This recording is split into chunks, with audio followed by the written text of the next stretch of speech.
Today in the shop we got two things accomplished for our carbon fiber side covers for the Mt09. We got the wet sanding done with 2000 grit and they are ready to buff out, and I spent the rest of the day making up the brackets out of aluminum and carbon fiber, and at this point we're one day away from having these ready to install. We'll buff it tomorrow and do the final installation. So this morning our goal is to get the parts that we made on yesterday's video, the side covers, is to get them buffed out. They're hanging up by a heating vent since early this morning. I wanted to get them buffed out and then try to figure out how I'm going to actually mount them. The issue right now is I don't know. I haven't figured that part out yet, but once I get them put in place, then I'll figure out how I want to make the mounts. And it looks like the most efficient way right now is just to epoxy them to the battery box with a shim. But I don't know until I do a little more experiment. Now I know when I did these side covers, mounting them up was really not a problem, but I had to take into account that I had a part of this that I added to it, and there's only 3 mounting points, so I was always afraid it might vibrate or something. And I'd always rather have it a little too solid than a little too flimsy, that's for sure. Anything with a motorcycle. Now I've been trying to gather data for my question and answer video that's maybe only a week or 2 away. And I had one comment. I didn't want to address it right now. I'll address it on a video. The videos are getting too long. And yeah, well, maybe that's true. And if they are, I apologize. But there's other people, and I'd say it's probably a 10-to-1 ratio, that say, you know, I'm glad the videos include all the steps. And they enjoy seeing some of the social stuff that goes on in our group of people, the A-team, the former A-team, or my family, or the bed and breakfast. And I don't know that you can ever please anybody, but if you've watched a video and you think it's too long, number one, I'd like to see your videos. And if you don't make videos, well, maybe you should. So, and maybe after you make a few videos, you would realize, yeah, it's not as easy as it looks. But anyway, we're not going to get into arguments. The purpose of our channel is to share information, share our love of motorcycling, share our passion for having good friends and safe riding. And there are plenty of channels on YouTube that maybe are a little bit shorter, or the guys are doing more wheelies or dangerous stuff or whatever. But my channel appeals to a very small niche market of people that have a passion for motorcycling. Now I have the seat off the bike from yesterday, and what I want to do is, there's a couple of things by looking down, I might be able to make some kind of a mount that goes around there. I don't know. And I may be able to make a shim. I don't know about that. But once I have the parts finalized, that'll be a little bit easier to figure that out. And I have to run out with Karen on errands this morning, so those parts will get some extra dry time. Probably mean they'll buff out a lot easier. And yeah, the whole thing, and it's good information. It's useful information. If you try to buff things out when they're still tacky and wet and you can put your fingerprints in them, it's just spending a lot of time for nothing, because once the paint gets hard, and it'll be hard in a couple hours, I found out about 4 hours down by the heating vent is all it needs. And it's ready to buff. Luciano's getting ready to paint his new bike, but he told me don't let the cat out of the bag yet. I think he wants to surprise everybody. I think Turbo Steve is still working on prepping his parts up. He already ordered the paint for his turbo, and we're going to have that project on the video very soon. And we're back to having ice on half of the pond here. Just give me something to keep me busy in between paint dry and a pond. There's always a lot of maintenance. But Karen wanted to take care of the errands this morning before we actually get started buffing. And I'm glad this is going to be over with soon. I'm ready to get those parts buffed. Oh, good to be back to the shop. But, you know, you have a bed and breakfast, you got to buy a lot of stuff. Alright, after a cup of coffee, everything's drying up here, I'm sure. And that's giving it a couple extra hours while we did our shopping. That's ready to be wet sanded. And again, making the paint, let it go to full hardness, just makes the job easier. Now the system I use, and I always try to share with people, it's relatively simple, it's time consuming, and I try to put a lot of it in fast forward so it doesn't get too boring, or so the videos don't get too long. But this is the beginning. This and some soapy water, hot water with a little bit of Dawn. It's 2000 grit in Dasa, made in Portugal, and you can buy it off the internet. And if you notice, the sandpaper is red. It's their red line paper, and that seems to be just a great match to the 8065. Some nice hot water, a couple of drops of dish detergent. Nothing special. It's just made there to flush away the residue that you sand. So with the 2000 grit, soapy water, we want to just do one little spot. Now, one of the reasons the videos get a little lengthy is I always try to include a part in real time. This is going to be the part in real time. It takes a few minutes because I like to know how long something takes. A good example is I've watched a custom car show, and they're going to sand the car down to bare metal, and and 30 seconds later the car is sanded down. Well, how do you do inside the doors, and how do you do this and that and the other thing? So by seeing one little spot, and then I could either put the rest in fast forward, but I don't want to leave out any steps. And that's the problem, because within our very small niche group of people of about 10,000, those are people that really want to know things. And I don't think, everybody's got something that entertains them. There's people that watch videos just to be entertained, and I'm one of them. So I like to be entertained by some of the things I know I'm not going to ever really do. But especially the custom car things, when a guy's restoring a car for 100 grand, I know it's not going to happen for me. So I'm kind of happy with my motorcycles and my small little humble collection.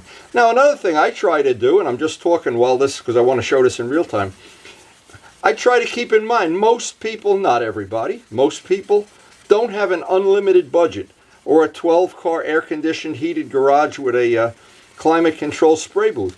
So the information I try to put out on the channel, sometimes it takes a little longer than if you had, well, if we had a spray booth, we wouldn't have to deal with the wind and dirt and dust and everything. But in the end, when you buff out a part, it really doesn't matter. When you can do what I'm doing today to your paintwork, it won't matter, because in the end, it's going to be beautiful. And because I've never had anybody that I couldn't learn from, I encourage people to give me feedback, but I'm not going to get into a contest of who's the smartest or who's the dumbest or whatever. It's just not worth it. So it's always better to just share the information and let the chips fall where they may. And that's what we're going to continue doing. And I will address that on the question and answer video. I have about 10 questions there already.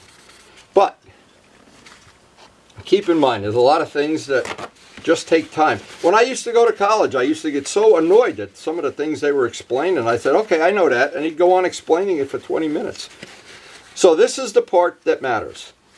Before you buff it out, it's got to be flat. Let me see if I can show this. I'm not sure I'm ever good at showing this because we're working under fluorescent lights here, but if you can see that that's flat, I think it's self-explanatory. The whole piece has to be flat. Now, usually when somebody's at the shop and they're doing this for the first time, they don't know how long it's going to take. And they're maybe intimidated by the fact that this does take some time. When you look at it on a video, well, yeah, I want to see something in real time. This step, I'd like to know roughly how long this is going to go. So you can figure, this is 10-to-1 fast forward. So you can figure out how many minutes that was. But the point is, you want to get it as perfect as possible. No flaws, no little divots, no nothing, before you even think about buffing it out. And once it's perfect, then you're ready for the 8065. Now, before I buffed those parts out, I wanted to see how I was going to attach them. See, I haven't really finalized that yet. I have some ideas. But making a custom part, an example like that, there's several ways of doing it. I want to look at some of the possibilities. It just give me something to think about. And if I have to buy some material, Lowe's is on my list for the next couple days. Now, lucky for me, I have buckets and buckets of brackets that I made in the time. All of these are available too, because we don't do this anymore. I had multiple camera mounts on the bike, so all of these were made. But I'm looking for some. And I have an idea in my mind. I just need a piece of material now of what I want to do. Oh, we do have one down here. And I'm thinking if I have more of this material, and I'm sure I do, but if I don't, I can pick it up from Lowe's. But having made a lot of brackets, at least I have some idea of how I want to do this. But I'm not sure yet. Now the reason it's difficult is always the nuclear option is I can just epoxy it. This is the battery box, it's plastic. I can epoxy it there, and if I ever do want to take it off, say if I have to service that, I can just hit this with a hairdryer or a heat gun. I can even do it from the inside, but I don't want to drill any holes if I don't have to. I'd like to do this all with kind of stuff that I haven't modified anything. So when it comes time, I want to put it back, because remember, this is all an evil twin project anyway.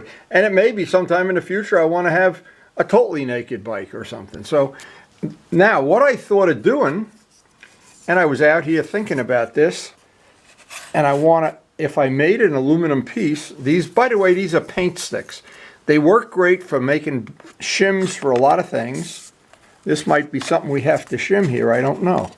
But I need to look, oh, there's a little rubber gasket in there. And I was thinking if I get a piece of aluminum, I'm going to shove that down in there, and then I'll make a little pattern. If I get a little piece of aluminum, now what I can do is put a little bend in it at the top, or I can put one little screw, a little 440 bolt just to keep it from falling down, and it'll be, then here's the nice thing, then I can glue the part to it, and when I want to take it out, I can just heat gun the glue, because you don't need a gallon of glue to hold that on, and then slide, this can just slide out. So I don't know. Now, again, I'm going to have to make a piece of aluminum. I'm going to see what I have in stock. But before I buff those parts out, I wanted to have this, I wanted to be thinking about this and how I want to do it. And somewhere in my bucket of scrap, I have a whole nother bucket of scrap back there, but I was hoping I'd have a piece. This might be usable, I'm not sure. But some thin aluminum. There's another piece down here. That's why I never throw anything away. But I know the dimensions I need. I just need to figure this out and how I want to do it. So I got a piece of tin scrap. This is thin aluminum. It's probably 32nd, but it doesn't matter. I'm going to take it out and use this to see if I can prototype up a bracket and then see what the next step on this is going to be. So this is thin aluminum, and it'll sit, and I can go right to the end of this actually. Oh, that's convenient. It'll be 2 pieces of tape and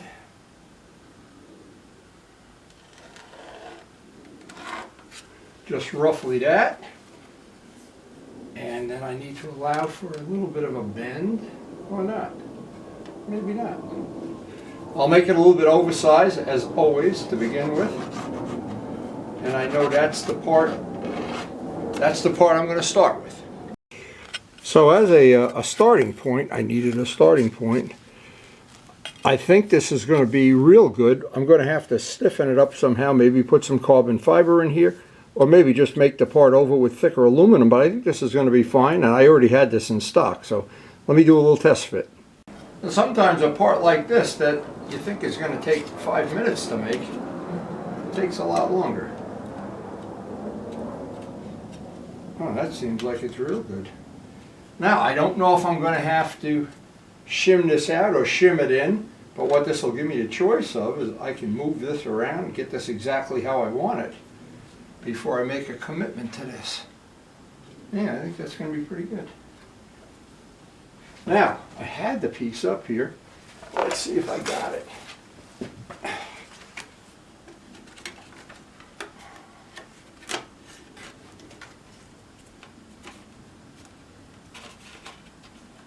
Yeah, that looks like it's going to be fine.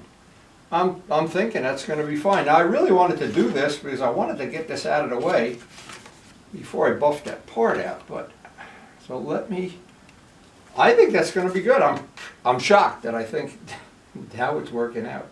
Now, another thing I could do, if this doesn't work, I can put a shim back here on the aluminum and see how that's going to work.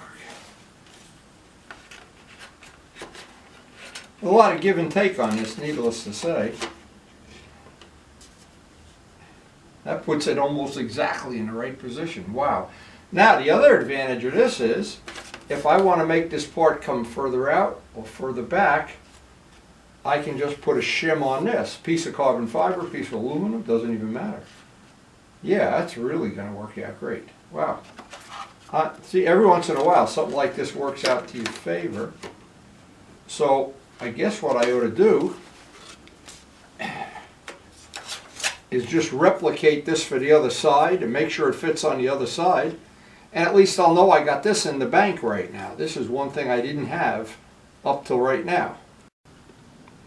Yeah, I'm really surprised. Now, I thought that was going to be a little, well, we haven't done it yet, but a little trickier than I thought. But what I was looking for was to have it infinitely adjustable, that it could come close, far away, or I could shim it. It may not even need to be shimmed. That's I don't know. Now, I checked the seat, too. There's no interference with the seat. I was afraid if I made that part a little bit too thick, there'd be some interference there, because everything gets real busy around that, where your leg goes on that piece, that frame tube there.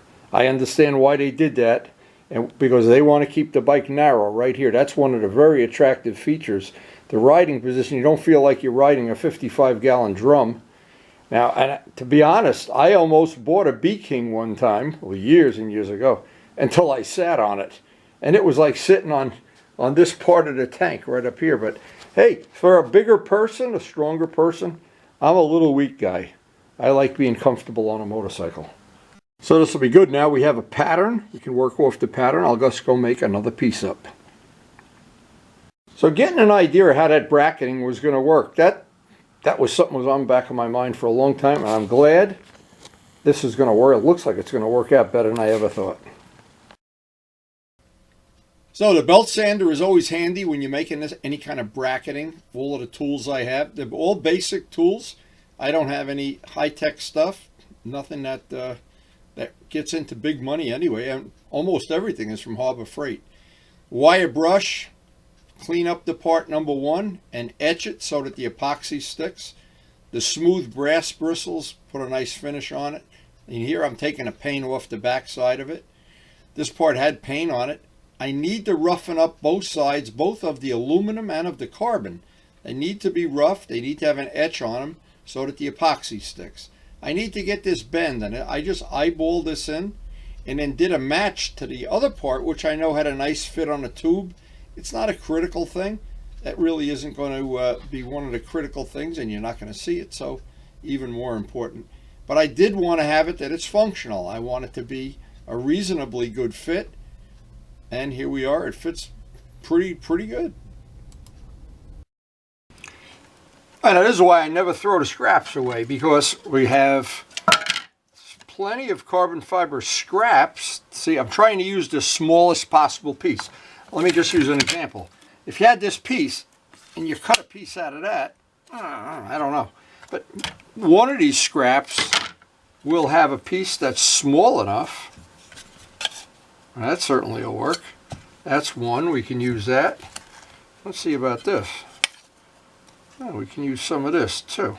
This would be easier. This is the thicker stuff. Let's just see. You never know if you're going to have exactly the right piece. Sometimes you do, sometimes you don't.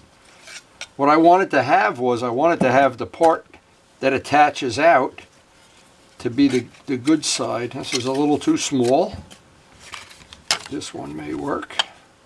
Maybe get two of them out of this. Yeah, if I'm careful, I can get both out of one piece.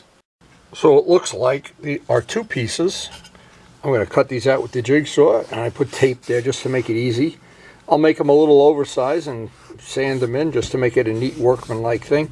Now, this is the good side, but both sides are going to have to be roughened up so that the epoxy sticks. But I'll have a nice bond, a nice flat bond surface to the side cover, and if I have to shim this away from the tank, from the battery box, I can just shim it back here, or I can put a piece of hard rubber in here, keep it from vibrating. We'll see if that needs to be stiffened up at all. Right now, this just is, we'll cut these out, attach them to these pieces with 5-minute epoxy. Once it dries, have a cup of coffee, and then go out and do a test fit. Finish it off. This worked out better than I ever thought it would. I'm so glad I did this today, because this was on the back of my mind.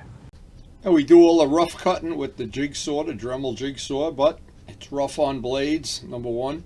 And all the final thing I have to do with the grindstone. or the belt sander, or in the worst of all worlds by hand, and then clean up the dust. Now the next step is I'll pull the tape off, go over to the belt sander, dress these off, and then the side that's going to go up here, put a little bit of a chamfer on it so it'll rest up against that tube. And then once it's epoxied in, I'll do a final sanding around the edge, make it nice. And so what we'll have is, with the part we'll be bonding from carbon fiber to carbon fiber. That should work out really, really nice. And most of the tools in this shop are really old and they get used a lot. I've used them for many, many years. Once you have a decent tool and you take care of it, you pretty much have it for life.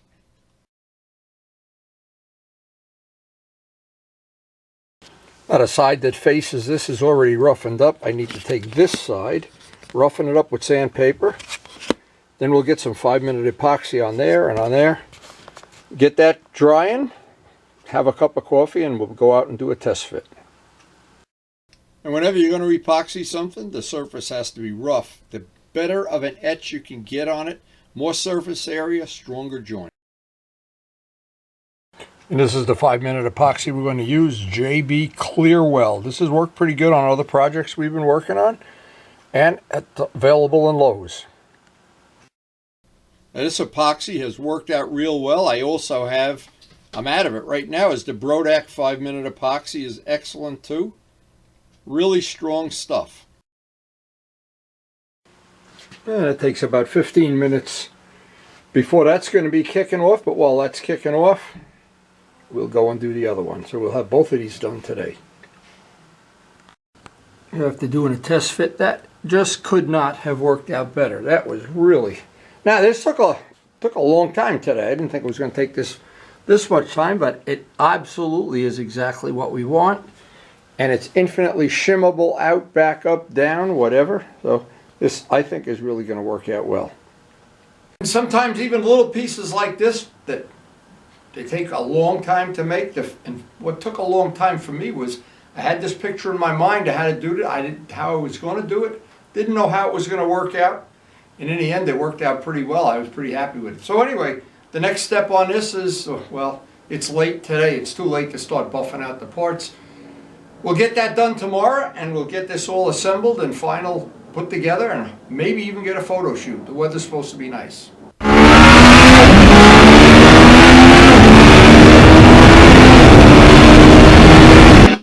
So, I hope I didn't leave out any steps for anybody that seriously wants to do this type of work. Making prototypes, making brackets, painting. I try not to leave out the steps, and again, I apologize if the videos get a little long. I put as much as practical and fast forward, and I do like to always do one of those real-time demos so people can get an idea of how much time is involved in any step of a project. And I know among people that I know, everybody wants to share information. Turbo, Steve, Luciano, everybody shares information. And there's a wonderful thing about information sharing. It's free on YouTube. Doesn't cost a penny. And I think the biggest thing is, in the end, when you info share, everybody wins.